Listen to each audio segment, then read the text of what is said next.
Bine v-am găsit, dragi prieteni! Azi savurăm o delicioasă dulceață de afine, dulce acrișoară și rafinată. Să începem! Am aici 2 kg jumătate de afine de pădure pe care le-am cumpărat de la piață. Am eliminat pe cât posibil restul de frunzulițe și impurități pe care le-aș putea găsi și am clătit bine în apă rece fructele puse într-o strecurătoare. Într-o oală încăpătoare pun zahărul. La 1 kg fructe este nevoie de 1 kg zahăr, la care se adaugă și 150 de ml de apă și sucul de la o lămâie. Ținând cont de cantitățile date deja, la cele 2 kg și jumătate de afine pe care le am eu, am folosit 2 kg jumătate de zahăr, 375 de ml de apă și sucul de la 2 lămâi. Am amestecat puțin ingredientele și tocmai ce mi-am dat seama că vasul ales de mine nu e suficient de încăpător, așa că am transferat totul într-o oală și mai mare și am pus totul pe foc. Amestec destul de des pentru a ajuta zahărul să se topiască, dar și pentru a evita ca acesta să înceapă să se coloreze, tot pentru a evita caramelizarea. Potrivesc focul în așa fel încât lichidul să fiarbă constant, dar nu prea tare. După circa 5 minute de atentă supraveghere, verificăm dacă siropul e gata. Metoda băbească este să turnăm câteva picături pe o farfurie. Dacă acele picături își păstrează forma și nu curg, siropul este gata. Metoda științifică preferată de mine presupune să avem un termometru de bucătărie. Când acesta indică 105 grade, siropul e gata. E momentul să adăugăm fructele. Cum vă spunea și la rețeta de gem de căpșuni, recomand călduros să nu vă complicați cu cantități mari de fructe. Aceste fructe sunt fragile, se fac repede și cu o cantitate mai mică, de maxim 3 kg, se vor prepara mai ușor și tot procesul va fi mai ușor de controlat.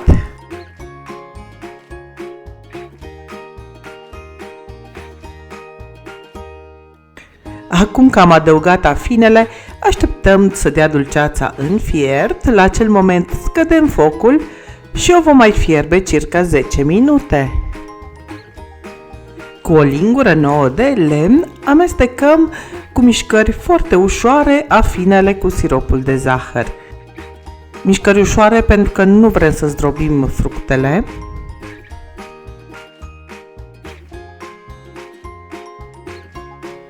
Vom amesteca des și vom culege pe cât putem spuma apărută la suprafață.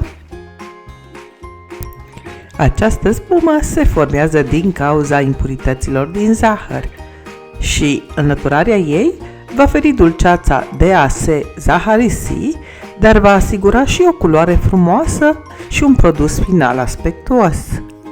După 10 minute de fierbere am oprit focul. Am acoperit cu o cârpă curată și umedă, dar bine stoarsă, și am lăsat totul până a doua zi. Să nu uit, afinele conțin în mod natural pectină, o cantitate chiar mare de 1,1 grame la 100 de grame de fructe.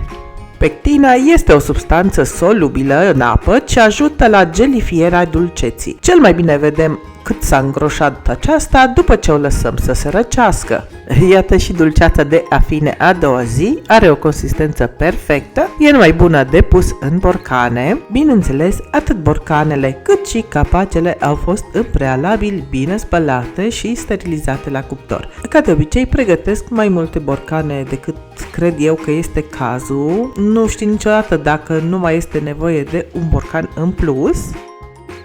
Iată și pâlnia de care mă folosesc pentru a turna dulceața în borcane. Vedeți că pe dos are niște cercuri cu care mă ajut să o fixez pe borcane de diverse dimensiuni. Torn dulceața în borcane. Am aici 6 borcane de 370 de ml. Le-am închis hermetic cu capace și pentru că mi-a mai rămas ceva dulceață, am mai adus 3 borcane de 200 de ml în care am pus restul. Chiar mi-a ajuns la fix. Nu că m-aș fi supărat dacă rămânea ceva pentru degustare. Am scris etichetele și le-am pus pe fiecare borcan în parte. Și dulceața e gata de depozitat la pivniță. Dar, drept vă spun, nu rezistă mult până să o testăm. Ei, ce spuneți, vă place cum arată dulceața noastră de afine? Like și share dacă v-am făcut poftă. Iar dacă toți sunteți aici pe canal, vă invit să dați o raită și prin celelalte rețete de gem și dulceață gata preparate. Avem o dulceață de dovlecei cu lămâie, cu gust de ananas, un gem colorat de căpșuni și un gem de căpșuni cu rubarbur, un sortiment mai puțin cunoscut, dar foarte gustos. Mă bucur că m-ați însoțit azi din nou în bucătărie. Mă simt onorată ori de câte ori alegeți să gătim împreună. O zi minunată îți doresc în continuare. Bye bye!